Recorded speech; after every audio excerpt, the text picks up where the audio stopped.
السلام عليكم ورحمة الله وبركاته. أهلا وسهلا ومرحبا بكم في قناة شباب النور.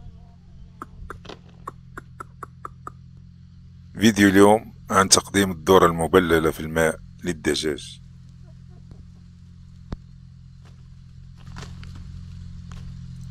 إن إعطاء الذرة المبللة في الماء للدجاج أمر جيد إذا تم بطريقة صحيحة.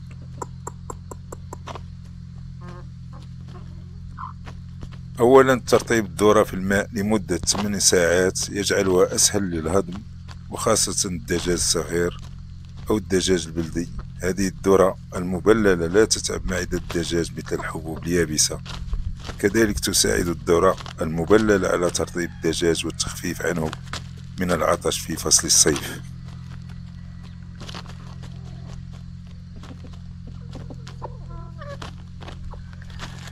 لكن لا تجعل الذرة لوحدها هي الغذاء الوحيد للدجاج، بل قدم معها حبوب أخرى كالقمح والشعير وبعض الخضر لكي يحصل على عليقة متوازنة من البروتينات والفيتامينات الكافية.